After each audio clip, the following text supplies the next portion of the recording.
और thank you. Aunty आवाज आ रही है ना? हाँ जी आंटी जी। जी। तो गुरुजी महाराज का बहुत बहुत शुक्राना, आज उन्होंने सत्संग शेयर करने का मौका दिया। और आपका भी शुक्राना, सारी संगत का शुक्राना, जो आप सब अब गुरुजी की वड्याई सुनेंगे। ये गुरुजी के सत्संग उनकी वड्याई है, सब उन्हीं के सत्संग है, हमारे सत्संग नहीं है। सब उन्हीं की कृपा है हम सब पे, जो कि हमारे सत्संग ये बनते हैं। तो शुक्राना गुरुजी महाराज। बिन बोलिया सब किछ जानदा, गुरुजी हमारे बिना कुछ कहे सब कुछ जानते हैं। और किसके आगे हम अरदास करें, इसमें भी कहा है बिन बोलिया सब किछ जानदा, किस आगे कीजे अरदास।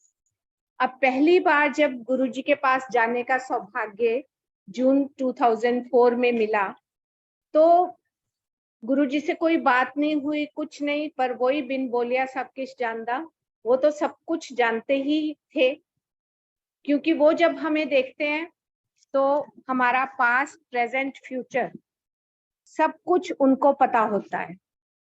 और उनसे कुछ भी छुपा नहीं है हमारा, हर पल वो हम सबके साथ हैं। और जो 2004 में उनके जाने का सौभाग्य मिला, तो तब से अब तक गुरुजी की शरण में है, और गुरुजी की हमेशा कृपा रहेगी, उनके शरण में ही रहेंगे। तो उनके पास जब पहली बार गई तो इतना अच्छा लगा, इतना अच्छा लगा। उससे पहले कभी किसी गुरु के पास नहीं गई थी, उससे पहले कभी पूजा पाठ नहीं करती थी, क्योंकि घर में हमेशा हमने अपने फादर को, मदर की हमारी, हम बहुत छोटे छोटे थे तभी वो हमें छोड़ के चली गई थी, उनकी डेथ हो गई थी। और हमारे फादर ने ही हमें पाल पोस के बड़ा किया, और उनको हमेशा हमने देखा सच्चाई और ईमानदारी की राह पे चलते हुए, और सबको समान रूप से प्यार करते हुए। तो हमें, जो हम उनमें देखते थे, तो हमें लगता था कि यही धर्म है और यही हमें करना चाहिए। तो ना उन्हें कभी देखा पूजा पाठ करते, ना ही हमारे मन में कभी आया कि हम पूजा पाठ करें। और बस गुरुजी महाराज की कृपा कि सीधा उन्होंने अपने पास बुलाया। मेरी फ्रेंड ने एक बार मुझे कहा कि किरण, ऐसे ऐसे गुरुजी हैं और वो एम्पायर स्टेट में बैठते हैं, और तू उनके पास चल, तुझे बहुत अच्छा लगेगा वहां जाके। क्योंकि उसे अपने हस्बैंड से पता लग चुका था कि मुझे एक्चुअली मेरे को 95 में 3rd स्टेज का ब्रेस्ट कैंसर हुआ था, और इतने साल तक वो पूरा ठीक हो गया था। और 2004 में डॉक्टर्स को फिर से लगा था कि दूसरी ब्रेस्ट में भी शुरू हो रहा। तो जब उनको ऐसा लगा तो उन्होंने कहा कि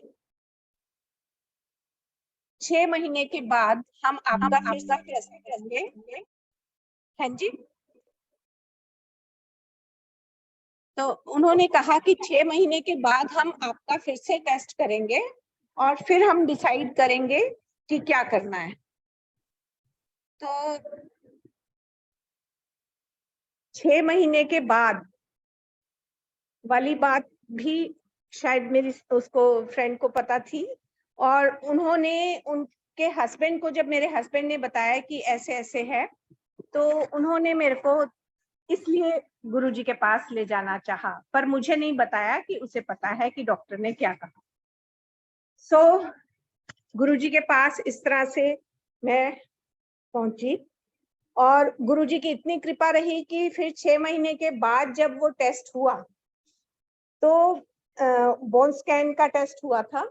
और अंदर जब वो टेस्ट होता है तो कंप्यूटर पे डॉक्टर्स देखते रहते हैं। उसके बाद उस दिन जितने टेस्ट हुए थे, ये एम्स की बात है, एम्स से चल रहा था मेरा इलाज, तो उस दिन जितने टेस्ट हुए थे, तो डॉक्टर ने उनमें से 3 पेशेंट्स को रोका और उन्होंने कहा कि ये 3 पेशेंट्स रुकेंगे, बाकी सब जाइए, आपका ठीक है।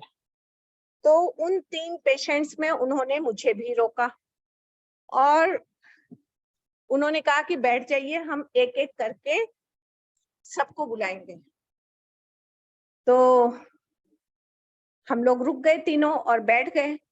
तो सबसे पहले आफ्टर 10 मिनट्स उन्होंने मुझे बुलाया और बोला कि किरण शर्मा आप इधर आइए।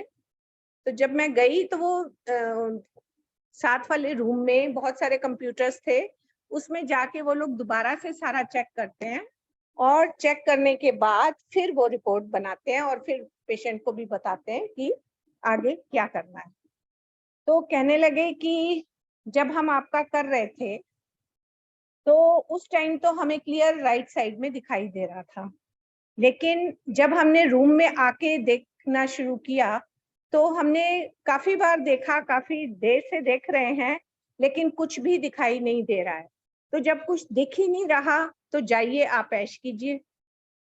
तो उस टाइम तो ये भी नहीं पता था कि गुरुजी ऐसे कहते हैं कि जा ऐश कर। तो गुरुजी ने डॉक्टर के मुंह से ये सेंटेंस कहला के कि जा ऐश कर और अपना आशीर्वाद दे दिया। और वो टाइम है और ये टाइम है, तब से अब तक गुरुजी ने ऐश करा रखी है। तो शुक्राना गुरुजी महाराज का बहुत बहुत।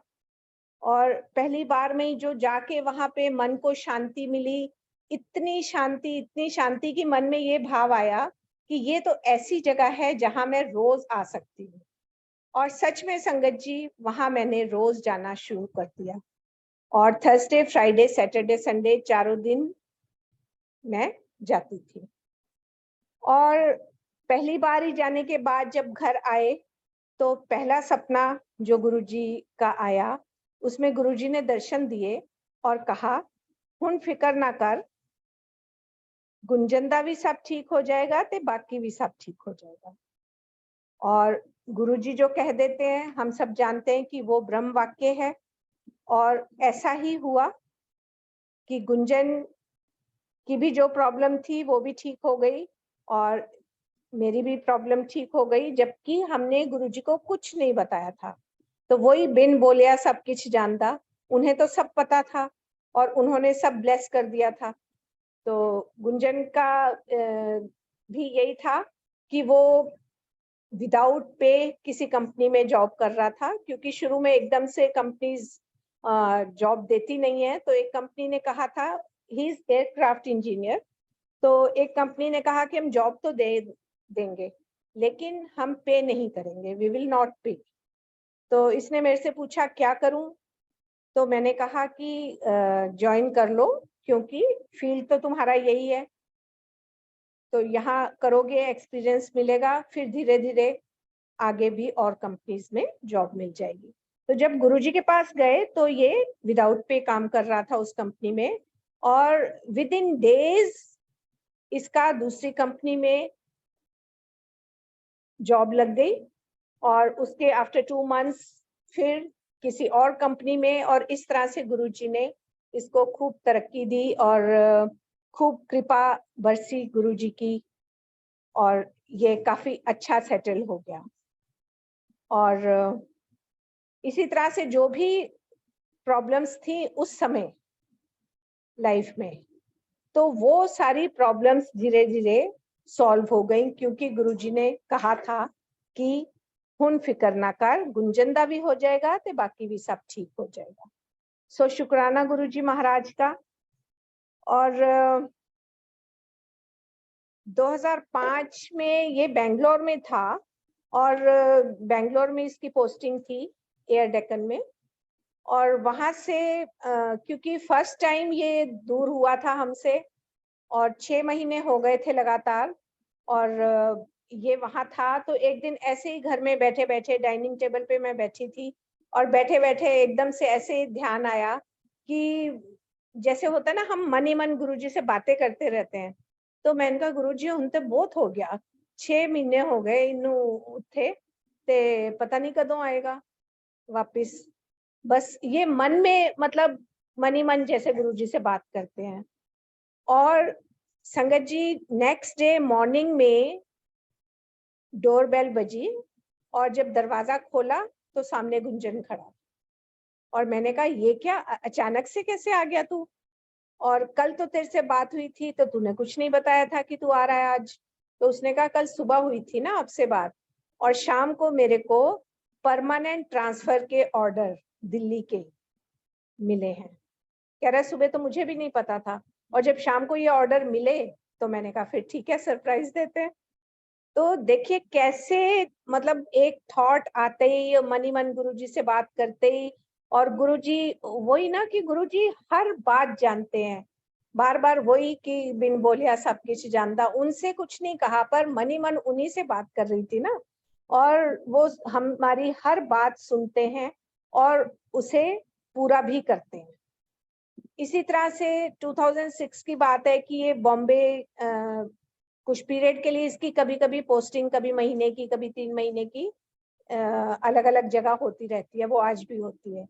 तो बॉम्बे 2006 में गया हुआ था, और उसके बाद जिस दिन इसने वापस आना था दिल्ली, तब तो मुझे पता भी था कि आज ये वापस आ रहा है। तो बैठी हुई थी तो हम टीवी देख रहे थे बैठ के, और अचानक से मुझे गुरुजी की फ्रेग्रेंस आनी शुरू हुई, और खूब फ्रेग्रेंस आ रही थी। तो मनी मन मैं गुरुजी को ये कह रही हूँ, हाँ गुरुजी मैंने पता है वो आज आ रहे हैं, ते कि भाई गुरुजी की फ्रेग्रेंस आ रही थी। तो मैंने कहा कि गुरुजी कह रहे हैं कि वो आज आ रहा है। सो मैंने कहा हाँ जी गुरुजी आज वो आ रहे हैं। और उतने में डोरबेल बजी और मैं दरवाजा खोलने गई, तो जैसे ही दरवाजा खोला तो गुंजन के साथ भी गुरुजी की फ्रेग्रेंस। तो मैंने कहा अरे गुरुजी घर में भी है और देख तेरे साथ भी आ रहे हैं। और इस तरह से उसके साथ भी गुरुजी आए। और तब फिर जब उसने अंदर आके अपना बैग रखा और कोट उसने कंधे पे लटकाया हुआ था, और जब उसने वो कोट उतारा तो मैंने देखा कि उसकी बाह में फ्रैक्चर था। तो तब समझ आई कि गुरुजी कैसे, मतलब अपने बच्चों को कितना ख्याल रखते हैं, कि वो तकलीफ में था तो उसके साथ आए, और उसको कमरे तक, जब वो आया कमरे तक वो फ्रेग्रेंस थी, और उसके बाद गुरुजी की फ्रेग्रेंस चली गई। तो गुरुजी ने कैसे उसको घर तक ठीक ठाक पहुंचा के, और बहुत बहुत बहुत कृपालु हैं गुरुजी, उनका हम जितना भी शुक्राना करें उतना ही कम है। तो इसी तरह से 2006 का एक और सत्संग है कि मेरे को पेट में इन्फेक्शन बहुत जल्दी जल्दी हो जाता था। तो उसमें ये रहता था कि मैं काफी तकलीफ में रहती थी। तो गुरुजी के पास, गुरुजी का बर्थडे आ रहा था और हमें गुरुजी के पास जाना था, और कई दिन से हम कह रहे थे कि हम सब जाएंगे गुरुजी के पास बड़े मंदिर। और हुआ ये कि उस दिन मेरी काफी तबीयत खराब थी, और मैं जाने वाली हालत में बिल्कुल नहीं थी। मोशंस काफी मतलब ऐसे तबीयत बहुत खराब थी, और उस इन्फेक्शन की वजह से पेट में दर्द भी बहुत था। तो मैंने कहा कि मेरी तो अब ये हालत है, मैं तो जा नहीं पाऊंगी, पर मन मेरा बहुत कर रहा है, पर कुछ कर नहीं सकती, तुम लोग जाओ सब। और ये लोग फिर सब चले गए, मैं घर में अकेली थी। और घर में अकेली होते ही मेरे को इतना रोना आया। मैंने कहा गुरुजी मुझे आपके पास आना था और मैं आपके पास आ नहीं पाई। और तभी एकदम से मेरे को अर्ध निद्रा की अवस्था आई, और मुझे आधी मैं नींद में थी और आधी जगी हुई थी। और फिर उसमें गुरुजी ने मुझे दिखाया कि मैं बड़े मंदिर में हूँ, और वहां पे सब एक लाइन बनी हुई है, मैं भी उस लाइन में हूँ, और सबके हाथ में प्लेट्स पकड़ाई जा रही हैं, और प्लेट्स और टिश्यूज सब पकड़ाए गए, और फिर एक एक करके सब आगे जा रहे थे, उनकी प्लेट्स में लंगर डाला जा रहा था।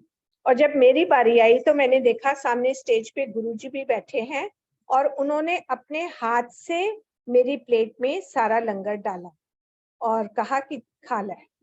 और मैंने वो लंगर खा लिया। और संगत जी उसके बाद एकदम मेरी नींद खुली और मेरे पेट में बहुत जोर से दर्द हुआ, अनबियरेबल दर्द था वो, और मैं एकदम वॉशरूम गई। और उसके बाद जब मैं वॉशरूम से वापस आई तो मेरा दर्द भी ठीक था और मैं पूरी तरह से ठीक हो चुकी थी। जब बच्चे घर आए तो मैंने इनसे पूछा कि आज तुमने लंगर में जो मैंने खाया था, मैंने वही इनको बताया कि ये चीजें खाई थी। तो बड़े हैरान हुए, कहते हैं आप तो गई नहीं थी, आपको कैसे पता कि लंगर में ये सब था। तो मैंने कहा मुझे गुरुजी ने खुद परोस के मेरी थाली में उन्होंने डाला था और वो लंगर मैंने भी खाया है। और इस तरह देखिए कितनी कृपा करते हैं, जब हम मन से जाना चाहते हैं उनके पास तो गुरुजी तो हमारा भाव देखते हैं और बस कृपा बरसाते हैं। इसी तरह से एक और कमर दर्द का सत्संग तो 2004 का ही है। और हर साल ऐसा होता था। एक्चुअली मेरे को स्लिप डिस्क की भी प्रॉब्लम थी और इसके सारे इलाज कराए थे। हर इलाज होने के बाद भी मेरी वो प्रॉब्लम ठीक नहीं हो रही थी। और जब 2004 में गुरुजी के पास पहुंचे तब भी वो मेरी प्रॉब्लम थी। और गुरुजी को तो मैंने कुछ नहीं कहा था, कभी कुछ नहीं कहा, कुछ नहीं मांगा कि भाई मुझे ये प्रॉब्लम है ठीक कर दीजिए, तो ये भी नहीं बताया था। और होता क्या था कि कुछ सालों से विंटर्स में मेरी कमर झुक जाती थी कुछ दिनों के लिए, 10-12 दिनों के लिए जैसे मेरी कमर झुक जाती थी। और फिर वो 10-12 दिन से पहले वो सीधी होती नहीं थी। अब ऐसे में हर साल इतनी छुट्टियां लेना भी ठीक नहीं था। सो मेरे हस्बैंड मुझे स्कूल छोड़ाते थे और वही ले भी आते थे और इस तरह से मैं स्कूल जाती थी। अब फिर से 2004 में भी विंटर सीजन आया और सेम पोजीशन मेरी हुई कि कमर झुक गई। तो अब जब गुरुजी के पास जाने का दिन आया थर्सडे, तो बेटे ने कहा कि मम्मी आज तो आप नहीं जा पाओगी क्योंकि आज तो आपकी मतलब आपसे ठीक से चला भी नहीं जा रहा, तो फिर मैं चला जाता हूँ, आप तो नहीं जा पाओगी गुरुजी के पास। तो एकदम मुंह से निकला क्यों नहीं जा सकती, जब स्कूल जा सकती हूँ तो गुरुजी के पास भी जा सकती हूँ। और बेटे ने जब ये सुना तो उसने कहा ठीक है तो चलिए, और उस दिन भी हम गुरुजी के पास गए। उस दिन एम्पायर स्टेट के मेन गेट से जैसे ही हमने एंटर किया, गुरुजी की वहीं से फ्रेग्रेंस आनी शुरू हुई। और इतनी फ्रेग्रेंस आ रही थी, इतनी फ्रेग्रेंस आ रही थी कि ऐसे लग रहा था कि मेरे चारों तरफ फ्रेग्रेंस है और मैं उस फ्रेग्रेंस में गोते लगा रही हूँ। और इतनी फ्रेग्रेंस मेरे से ली नहीं जा रही, इतनी ज्यादा फ्रेग्रेंस थी। तो मन में वही थॉट आई कि गुरुजी ये फ्रेग्रेंस तो तब आती है जब आप अपने रूम से निकल के और आसन पे बैठते हो और उस टाइम पूरा हॉल इस फ्रेग्रेंस से भर जाता है। तो ये फ्रेग्रेंस आज यहाँ आ रही है तो इसका मतलब गुरुजी आप यहाँ तक आए हो हमें लेने। और इतना मतलब अच्छा लगा ना कि गुरुजी यहाँ भी हैं। और उस फ्रेग्रेंस के साथ ही मतलब गुरुजी के साथ ही हम गुरुजी के पास पहुंचे। और जैसे ही एंटर किया तो वहीं बैठे थे एंट्रेंस पे ही बिल्कुल। जैसे ही डोर से एंटर किया तो जो 2-3 सीढ़ियां नीचे उतरते हैं उससे पहले जो जगह है वहीं गुरुजी बैठे थे, उनके चरणों के आसपास रोज पेटल्स थे। और एंटर करते ही जब मैंने देखा गुरुजी यहाँ बैठे हैं तो मैंने उनके चरण छुए। और जैसे ही मैंने उनके चरण छुए तो गुरुजी एकदम से उठ के खड़े हुए और सीढ़ियां उतर के और सीधे अपने रूम में चले गए। और बहुत तेजी से उठे, बहुत तेजी से चल के वो चले गए अपने रूम में। तो मुझे लगा पता नहीं मुझे यहाँ छूने चाहिए थे पैर कि नहीं। खैर गुरुजी जा चुके थे और हम भी, मैं और बेटा भी, वो 2-3 सीढ़ियां उतर के और हॉल में जहां हमें सेवादार अंकल ने बिठाया वहां हम जाके बैठ गए। और उसके बाद रोज की तरह गुरुजी रूम से बाहर आए, आसन पे बैठे और उसी तरह शब्द बानी चलती रही। सबने चाय प्रसाद पिया और फिर लंगर प्रसाद के टाइम लंगर प्रसाद किया, बाहर जाके हाथ धोए, जल प्रसाद पिया, वापिस आके गुरुजी से आज्ञा ली और उसके बाद हम घर वापस आ गए।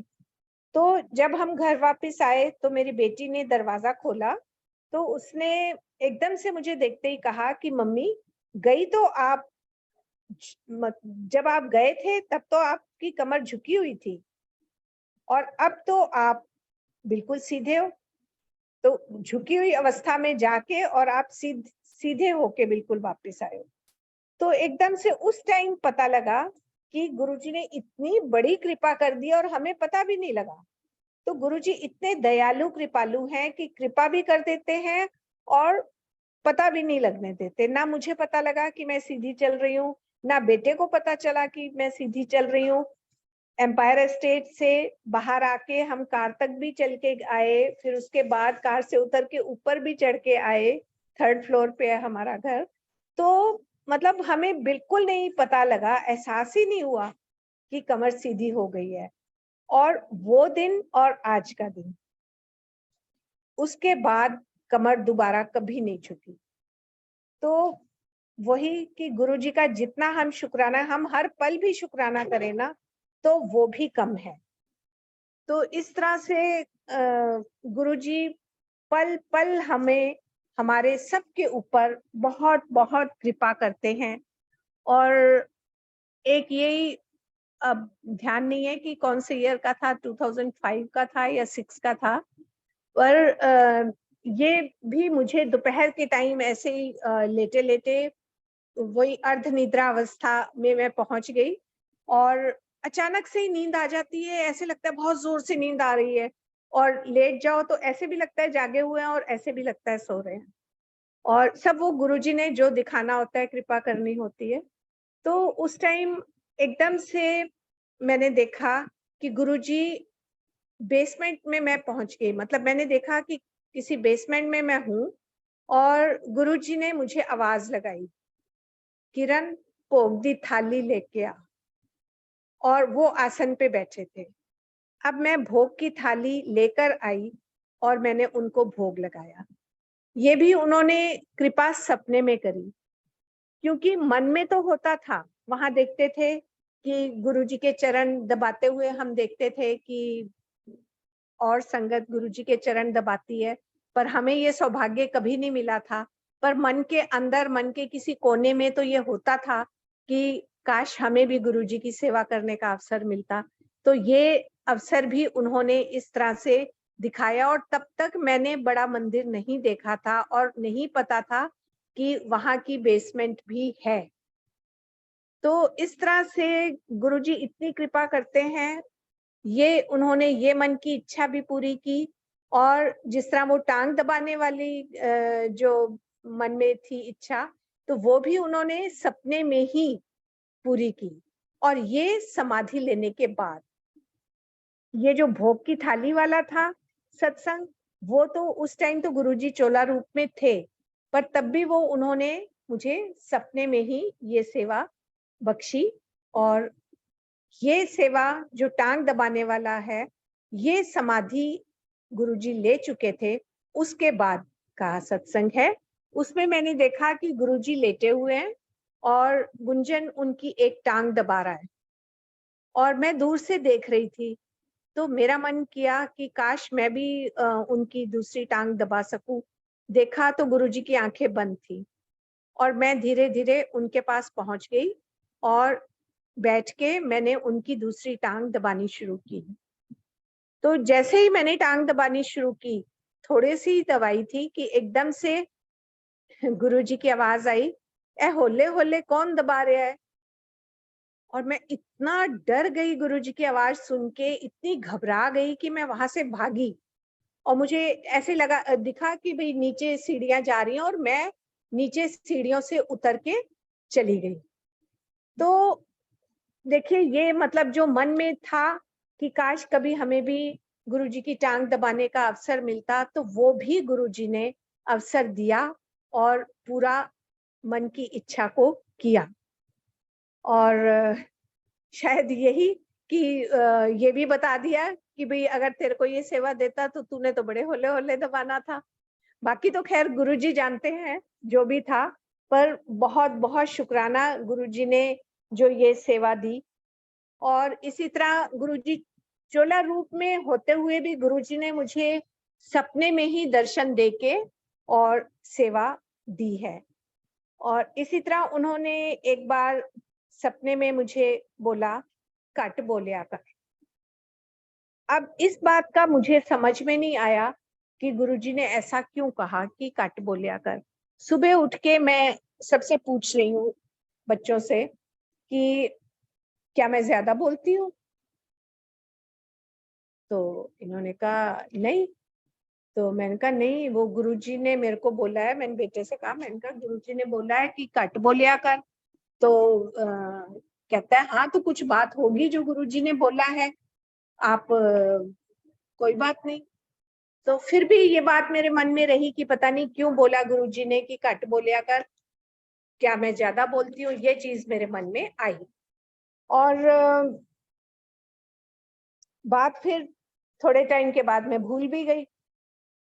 और कुछ सालों के बाद जब गुरुजी महासमाधि ले चुके थे, उसके भी बाद कुछ सालों के बाद मेरे अचानक से जॉ साइड में मतलब कभी लगता था दांत में दर्द हो रहा है, कभी लगता था कान में दर्द हो रहा है, कभी वही दर्द सिर तक पहुंचता था, तो कभी गले में दर्द हो रहा है। ऐसे लगता था, समझ नहीं आता था कि एग्जैक्ट दर्द हो कहाँ रहा। और काफी दिखा लिया, दांतों के मतलब डॉक्टर को भी दिखा लिया, गला भी दिखा लिया, और कान भी दिखा लिए क्योंकि कान में भी दर्द महसूस होता था, फिर सिर में भी होता था, तो सब कुछ दिखा लिया। लेकिन नहीं समझ में आया कि सब कहे कि नहीं सब ठीक है, सब ठीक है।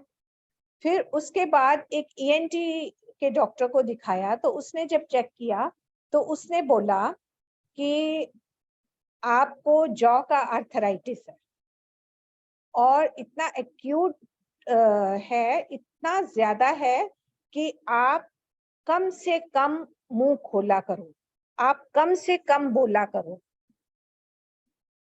अगर आप ज्यादा बोलोगे तो किसी दिन ऐसा ना हो कि आपका मुंह खुला का खुला रह जाए। तो तब जाके, उस टाइम भी एकदम से तो नहीं समझ में आया, उसका इलाज हुआ, वो मेरा फर्क पड़ा, थोड़ा कम हुआ। लेकिन फिर ये याद आया कि गुरुजी ने जो कहा था कट बोलिया कर, वो इसलिए कहा था कि वही वर्डिंग्स डॉक्टर की कि कम से कम बोला करो, और मतलब जरूरत ना हो तो ना बोलो, अपना मुंह कम खोला करो, नहीं तो किसी दिन ये खुला का खुला रह जाएगा और बंद नहीं हो पाएगा। और मैंने उनसे कहा भी, मैंने कहा मेरा तो प्रोफेशन ऐसा है, मैं कैसे कम बोल सकती हूँ, स्कूल में तो कम से कम। तो उन्होंने कहा या आप अपना प्रोफेशन देख लो और या आप अपनी हालत देख लो, ये फिर हमें मत कहना अगर आपका मुंह खुला का खुला रह गया तो। और देखिए गुरुजी की कृपा, अब गुरुजी मतलब इतनी कृपालु हैं, उन्होंने तो वो कह के ही ब्लेस कर दिया था, तभी तो आज हम एक एक घंटा भी सत्संग सुनाते हैं और कुछ नहीं होता, कहीं कोई दर्द नहीं होता। तो शुक्राना गुरुजी महाराज, आपका बहुत बहुत शुक्राना। इसी तरह से 2006 की ही बात है, मैं जॉब पे जाती थी और मुझे प्रॉब्लम्स तो कई तरह की थी ही फिजिकल। तो बेटे ने जब उसकी जॉब अच्छी जगह लग गई और उसे लगा कि अब मैं अच्छा एस्टेब्लिश हो गया हूँ, तो उसने कहा कि मम्मी अब आप जॉब छोड़ दो, आपको इतनी तरह की प्रॉब्लम्स रहती हैं, तो अब आप रेस्ट करो। तो पहले तो मैंने उसकी बात को नहीं ज्यादा गौर किया, पर उसने रोज ही जब ये सब कहना शुरू कर दिया, तो फिर मुझे लगा कि चलो ठीक है। और फिर मैंने जब अपना मन बना लिया और एप्लीकेशन भी लिख ली, एप्लीकेशन लिख के, अपने गवर्नमेंट जॉब है तो कंसर्न ऑफिस में ही देनी होती है, तो मैंने कंसर्न ऑफिस में मैं अपनी एप्लीकेशन लेके गई। तो वहां पे उन्होंने कहा कि मैम आपको कितने साल हो गए जॉब करते हुए? तो तब तक 29 ईयर्स हुए थे। तो मैंने कहा 29 ईयर्स। तो दे सेड कि एक साल तो और कर लो, 30 ईयर्स पूरे कर लो, तो आपको फिर बाद में पेंशन बेनिफिट्स पूरे मिल जाएंगे। तो मैंने कहा ठीक है, और घर आके फिर मैंने बेटे से कहा कि ऐसे ऐसे ऑफिस में कह रहे हैं, तो इसने कहा चलो ठीक है, आप 1 साल और कर लो। तो 1 साल और जब हो गया तो इसने फिर कहना शुरू किया कि अब तो आपके 30 इयर्स हो गए, अब छोड़ दो और अब रेस्ट करो। और फिर जब मैंने दोबारा से बिल्कुल डिसाइड कर लिया कि हाँ अब मैं जॉब छोड़ देती हूँ, तो उसी दिन गुरुजी सपने में आए रात को। वो तब भी फिजिकल फॉर्म में थे, लेकिन मुझे वो इंस्ट्रक्शंस सपने में आके ही देते थे। और अब तो हम सब जानते हैं कि सपने में भी उनका आना उनके दर्शन ही होते हैं। तो उन्होंने सपने में मेरे आके कहा, जानदी रह कर दी रह नौकरी। तो जब उन्होंने ये बात कही तो मैंने सुबह उठ के बताया गुंजन को कि गुरुजी ने तो कहा है कि जानदी रह कर दी रह नौकरी। तो उसने कहा जब गुरुजी ने ऐसा कहा है तो अब मैं कुछ नहीं कह सकता, ठीक है फिर आप करते रहो। और संगत जी वो तो मैंने की ही। आफ्टर 60 इयर्स भी 2 साल गुरुजी ने और भी दिलवाए। जॉब मतलब 2015 में मैं रिटायर हो गई थी और नेक्स्ट डे मुझे अपॉइंटमेंट लेटर फॉर 2 इयर्स और मिल गया था सेम स्कूल में। और मैंने सेम स्कूल में 2 साल और जॉब करी और गुरुजी की कृपा से। और वो जो 2 इयर्स जॉब के लिए वो जो फाइल ऑफिस में देनी होती है, तो वो फाइल जब लेके मैं जा रही थी ऑटो में, तो उस ऑटो में भी गुरुजी की फ्रेग्रेंस आ रही थी, बहुत फ्रेग्रेंस आ रही थी। तो वो भी कि भाई गुरुजी चाहते थे कि ये 2 साल भी अभी और कर ले। तो शुक्राना गुरुजी महाराज का।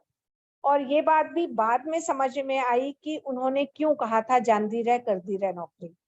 क्योंकि जो बेटा कह रहा था कि आप जॉब छोड़ दो, तो वो किंगफिशर में था बाद में, और किंगफिशर शट डाउन हो गई थी, वो हम सब जानते हैं। और 2 साल के लिए फिर वो जॉबलेस था। तो गुरुजी को तो पता था कि आगे जाके ये माँ की तो नौकरी छुड़वा रहा है, लेकिन आगे जाके इसको खुद बैठना है 2 साल। और मेरे हस्बैंड पहले ही रिटायरमेंट ले चुके थे। सो गुरुजी हम सबका इतना ध्यान रखते हैं कि किसी को भी किसी मुश्किल में नहीं पड़ने देते। और इसी तरह से मंथली सत्संग का भी माइंड में आया था कि भाई सब लोग मंथली सत्संग करते हैं। तो एक दिन मन में आया कि हम भी अपने घर में मंथली सत्संग करें, और आफ्टर रिटायरमेंट मैं जरूर ये शुरू कर दूंगी, ये मेरे मन में आया। बट ये मन में आने के नेक्स्ट मंथ से ही गुरुजी ने मंथली सत्संग शुरू करवा दिए। तो मतलब वही कि एक अच्छी थॉट अगर आई है तो उसे तुरंत शुरू कर देना चाहिए। ये मुझे बात समझ में आई गुरुजी की कृपा से। और अब तो कृपा है गुरुजी की, कोविड पीरियड से गुरुजी ने मॉर्निंग इवनिंग सत्संग शुरू करवा दिए, उनकी बहुत बहुत मेहर है। और उन दिनों एक आंटी हमारे यहाँ सत्संग के अटेंड करने के लिए आई, और उसके बाद वो ना किचन में चली गई कि मैं बर्तन सेवा कर लेती हूँ। तो सोहम वहां खड़ा था, तो पहले तो उसने उनको कहा कि नहीं आंटी आप रहने दीजिए। और फिर एकदम से उसे गुरुजी ने ये थॉट दिया, और एकदम से गुरु कहता है कि नहीं आंटी आप कर लीजिए, बेशक कर लीजिए, क्योंकि इससे तो हमारा मन साफ होता है ना। और वो आंटी भी इतनी खुश हुई और हम भी सुन के इतने खुश हुए कि देखो गुरुजी ने कितनी मतलब अच्छी सोच बख्शी है। और गुरुजी अब वही है ना कि से सिमरे जिन आप सिमराए। तो हम सिमर भी तभी सकते हैं, गुरुजी का सिमरन भी तभी कर सकते हैं जब गुरुजी चाहें, जब वो सिमराना चाहते हैं, जपवाना चाहते हैं, तभी हम वो कर सकते हैं। तो ये सत्संग भी हम तभी कर सकते हैं जब गुरुजी हमें करवाना चाहे। हम खुद कुछ नहीं कर सकते, हमारी कोई औकात ही नहीं है कि हम कुछ कर सकें। ये जब तक उनकी कृपा ना हो तब तक हम कुछ नहीं कर सकते। तो शुक्राना है गुरुजी का बहुत बहुत। और गुरुजी तो वही कि उनका यही आदेश है कि ज्यादा तो ज्यादा पाठ करया करो, क्योंकि इसका भी उन्होंने एक सपने में मुझे दिखाया था। जब ये हमारे मॉर्निंग इवनिंग वाले सत्संग स्टार्ट हो गए थे, तो एक दिन ऐसे ही उसमें बैठे थे सत्संग में ही आंखें बंद करके, तो उस टाइम गुरुजी ने एकदम से दिखाया कि गुरुजी भी संगत के साथ ही बैठे हुए हैं, नीचे ही संगत के साथ, और कुछ संगत एक साइड में है, कुछ संगत दूसरी साइड में है। मैं दूसरी साइड में थी और एक साइड में गुरुजी संगत के बीच में बैठे थे। तो ये तो नहीं समझ आ रहा था कि संगत क्या कह रही है, लेकिन ये सुनाई दिया कि गुरुजी कह रहे थे कि क्यों नहीं कर सकते तुसी, जे ਇਹ कर सकते ते तुसी क्यों नहीं कर सकते, रोज पाठ करया करो, ज्यादा तो ज्यादा पाठ करया करो। तो इस तरह से गुरुजी की कृपा रही, और गुरुजी की कृपा मेरे ग्रैंड डॉटर, ग्रैंड सन सबके ऊपर है। और ग्रैंड सन तो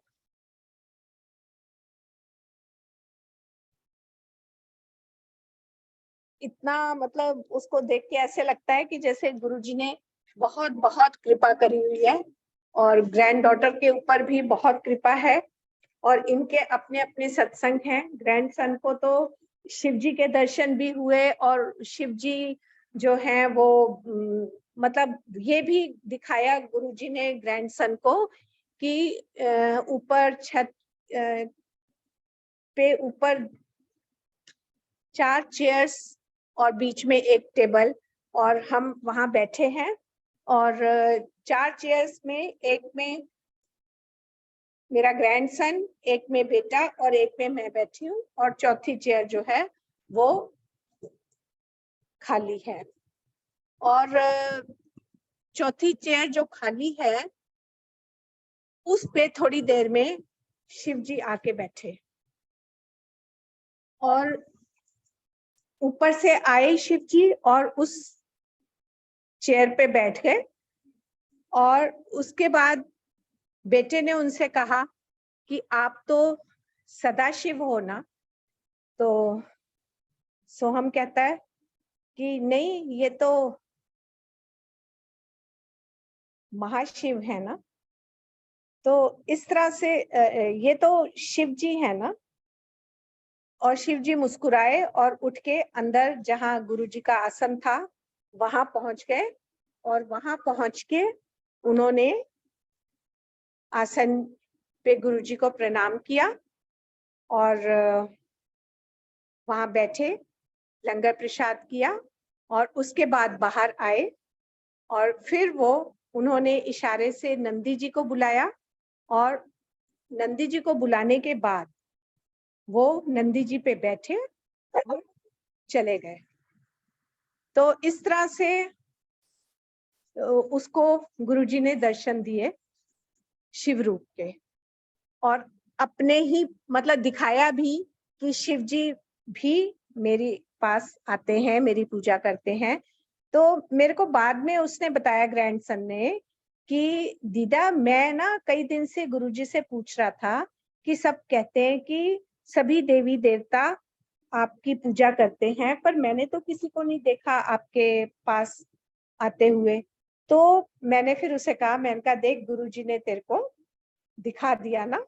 तो इस तरह से गुरुजी ने कितने अच्छे से उसको बताया कि हाँ, सब देवी देवता मेरे पास आते हैं। तो शुक्राना गुरुजी महाराज का बहुत बहुत। इसी तरह से एक छोटा सा ग्रैंड डॉटर का सत्संग है कि सत्संग शुरू होने वाला था और एकदम मेरी मेड आई कि अरे देखिए आंटी, उसने अमायरा ने सारे में फिनाइल फैला दिया है। और मैंने कहा अरे अब तो सत्संग शुरू होने का टाइम आ गया है। तो मैं एकदम से गई वहां, तो देखा फिनाइल के ऊपर उसने पानी भी डाल दिया था, और कहती है मैंने ना पहले फिनाइल डाली, उसके ऊपर पानी डाल दिया, क्योंकि गुरुजी आने वाले हैं ना, तो गुरुजी को तो सफाई पसंद है ना, इसलिए मैंने जगह साफ कर दी। तो बजाय उसको डांटने के मैंने उसे गले लगा लिया कि देखो बच्चे का भाव, कितने खुश हुए होंगे गुरुजी। तो इस तरह से गुरुजी हर पल हम सबके साथ रहते हैं, और सब पे कृपा करते हैं। तो शुक्राना गुरुजी महाराज का, बहुत बहुत शुक्राना।